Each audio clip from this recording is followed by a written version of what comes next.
This is Travis O'Gwen with Strange Music, and you're watching Hot New Hip Hop.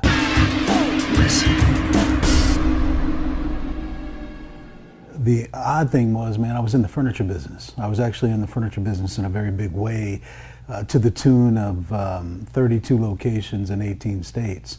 So I started that when I was very young. I started that when I was 17 and just developed it into something pretty massive. And then, you know, at some point, I started taking the revenue and some of the profits that I got from that and invested in other things, such as real estate. And then I started getting into urban apparel back when it was real big, back when FUBU was big. All of the, you know, Carl Kanai was doing this thing, all those people, and I got involved in it, and that was kind of the segue into meeting tech, because here locally we had this company called Paradise Originals, and I got involved primarily on the financing side, and then I started to get more entrenched in it, and then we wanted local celebrities to wear the clothing, and that's how I met Tech, because we started doing stage clothes and things like that for him. But my background before that was furniture and real estate. You know what, man, I've always been a huge fan of music, a very, very big fan of music. And I went to a school here in Kansas City, Van Horn High School is where I ended up at. And it's within the Kansas City, Missouri School District, and at least it was back then. And so 80% of my school was black folks. 80% of my school was African American. So I was around that type of music. So, and I'm talking about the early stuff. I'm talking about stuff where I was listening to MC Shan, and I was listening to Kool Moe Dee, and I was listening to Run DMC, of course. And then when the West Coast stuff hit, you know, when I first time I heard Eazy-E and NWA, like, I lost my shit, you know what I mean? And so I was always a fan of hip hop. I was always a fan of the early hip hop, especially, and the meaningful hip hop. You know, so, you know, being such a huge fan, the opportunity when it presented itself, you know, and I didn't mean to get into this business, to be brutally honest with you. What I thought I could do is I met Tech, and I thought he was an overwhelming talent. The guy was out of his mind, out of here, with the ability to put together incredible songs and lyrics. So when I first met him, it was my intention to meet up with him and maybe give him some business advice, because, you know, he was buzzing and buzzing and buzzing, but never going there.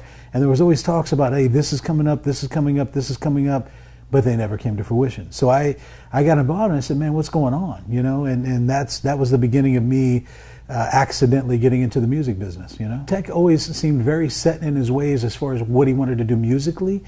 However, when I met him, he had like 6 different people pretending to be his manager. So you had this girl, and I'm not going to say any names, and then you had like 5 other guys. And then not only that, but when I met him, he was signed to QD3, Quincy Jones' son, which was through Quest, which was Pops himself, which was Quincy Jones, and which was also then segued through Warner Brothers. But nobody knew what the fuck they were doing. They had no idea what to do with Tech, because he's so left of center. You know what I mean? Come on, dude. He's a black dude with a painted face and red spiked hair, who does, you know, a fair share of darker music, and who's not necessarily doing traditional song structure either. But the shit was so good. But they just couldn't figure out where to go, because he didn't fit. And I mean, at one time I heard a conversation about them talking about, man, do we put him in the rap section or the alternative section? I'm like, really? Are you guys fucking serious? All this time, you know, I kept hearing about all the big things that were getting ready to happen, but they never happened. So I called a meeting with him, and I said, man, okay, what's the deal? Tell me your story. And that's when he told me about all the different people that were involved in his career. So you've heard the term, too many chiefs, not enough Indians, too many chefs in the kitchen, all that type of shit. That's really what he had going on. He had too many people trying to be the manager, and they really, I think, had their best interest in mind versus his. And so, you know, when you have that going on, it's hard to progress. So when he first sat down with me and he told me the entire story, I'm like, okay, man, good luck. You know, I really didn't have anything to say, because I knew, oh, listen, this isn't just about advice.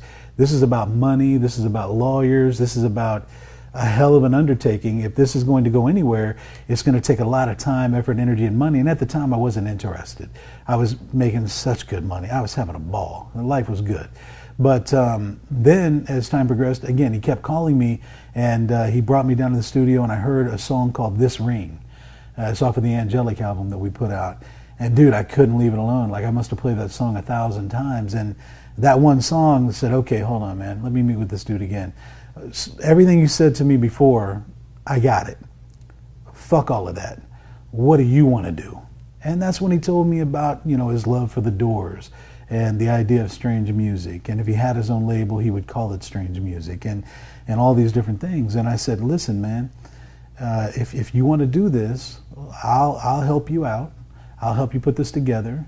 We'll do a 50-50, and you know, here we go. You know what I mean? And he was down, and it took a while, man. It took about 1.5 years just to clean up the messes before we could even move forward. And we put out the first record back in 2001. And so yeah, that's how it started. I really started from scratch, but I did study everybody, and some of the stuff that I studied wasn't what you're thinking, right? So of course I studied what was going on with No Limit. Of course I studied what was going on with Cash Money. Of course I studied, you know, a lot of like what Priority was doing. I also studied what some of the majors were doing, but the people that I really took an interest in are people like Hank Williams Jr. and his story, and really dissected it, and then spent a lot of time with Hank Williams Jr. at his house down in Paris, Tennessee, just listening to the stories, trying to understand, talking to the people around him. You know, he had this thing every year called Butt Naked Barbecue at the 4th of July, and I go down there just to soak up as much information as I could. And then I started really studying the model that Kid Rock did. I started studying people that were a little bit outside of the genre in which they ended up winning in, right? You think about Kid Rock and his early shit when he lived downstairs from Queen Latifah and all of that, and you look at what he was trying to do in rap, and he kind of merged that into a rap rock, which ultimately merged into a country rock, and he's had just an overwhelming amount of success. Hank Williams Jr., man, they did not, country music would not let this guy in the door.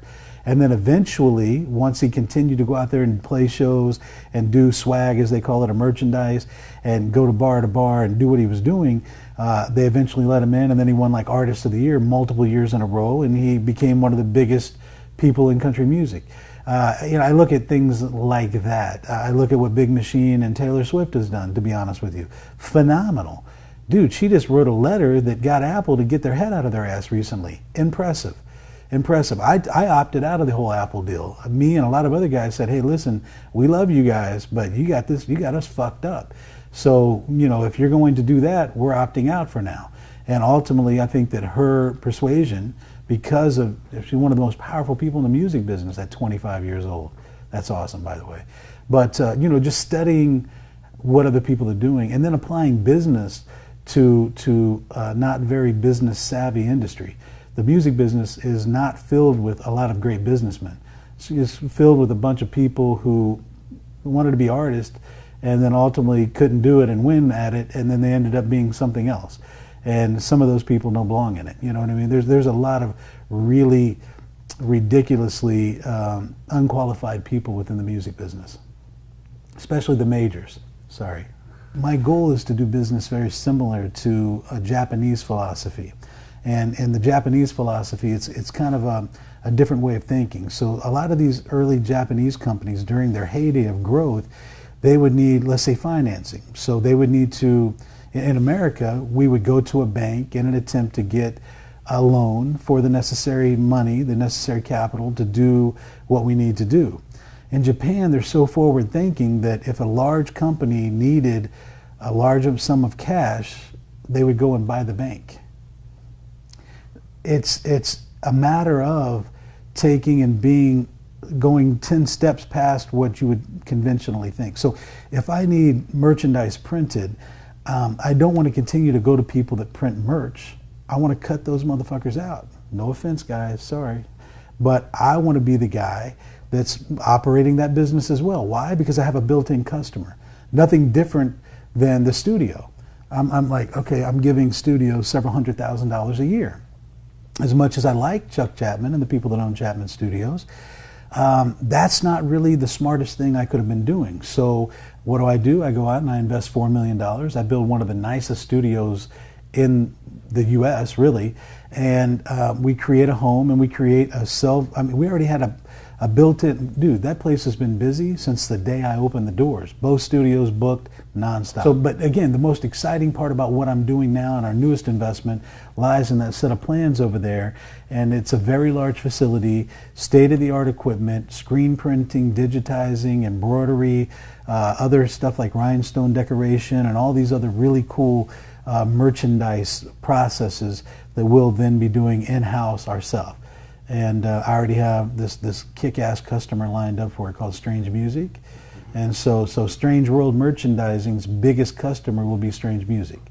And then you never know what'll happen after that. Maybe we'll end up doing all of Slipknot's merchandise. Maybe we'll end up doing Katy Perry. You never know, like whatever it takes. As far as me thinking, is this idea sustainable? Should I continue it? Have I ever questioned that? Hell yeah, I questioned it. When I was about $2 million in of my own money, if I didn't question it, my wife sure did. You know what I mean? Like, what are you doing? But, I had many different businesses before this, and I've had several more that I've opened since then too. I think I have like 11 different companies right now. And so my thought was this, man, I had never failed. I got my ass kicked a few times and had to get back up, but I ultimately always found a way to win at whatever business I chose to pursue, right? And so when I got my ass kicked in the music business and I did a deal with J. Core, a guy named Jay Ferris, you piece of shit, when I did that deal and then he walked with everybody's money, including ours, that shit really pissed me off, man. I was down, I lost 400 grand on that. And, we had another deal with Mark Cerami, the guy that started Priority Records with Brian Turner. And at first it was really, really good. And then it became not so good. And so there's a lot of money that's in limbo there as well. And so we had to hit a couple speed bumps. And you know what, though? I look at it as tuition. You understand what I'm saying? So hard lessons to learn. But I learned them, and I learned them in the most roughest of ways, right? But, we couldn't get distribution in the beginning because Tech hadn't sold any records. So nobody was trying to hear us. So what did we have to do? We had to do a deal with a middleman. Jay Ferris and J. Core Records was that middleman. He was up there in New York. He had a lot of early stuff. He did Master Ace, and he picked up 8-Ball and MJG. He owned a company called Mammoth that he sold off to Disney. And then he became more of a piece of shit and ended up robbing everybody and taking their money and running like a little bitch. So then, we had to get out of that deal. We ended up getting that record back. That's the record Angelic we put out with him in 2001. Here we are, 2015, and I'm still pissed off about it. I don't fuck with that dude. I don't know if you can tell that. But then, we had to do another deal. We still didn't have enough clout. We did a deal with MSC, which is Mark Steven Cerami, I believe, who again was one of the halves of Priority, came up with the California Raisins, and then of course did Dr. Dre, NWA, No Limit, everything else, and then that deal ran its course, and it was really, we put out a couple of records. We put out Absolute Power, then we re-released Angelic, then we did Vintage Tech, and we did a couple other projects, Scatter and Snug, Cut Calhoun, those projects, and the deal kind of ran its course. He lost interest because he couldn't recreate Priority Records, 6 years later. He lost interest, and he's on boats in Micronesia. I don't even know where the fuck that's at, you know what I mean? But he lost interest. We also had a bit of an issue with the financial portions and his creative accounting. So we ended up getting out of that situation. We looked up and we realized, man, we're 500,000 records deep. I wonder if there's anybody interested now. And at that time, there was this brand new startup called Fontana. Fontana was the storefront for Universal's independent distribution. People realized there was going to be a shift into more independent music. We was independent in 2000, 99, 2000, when the shit wasn't cool.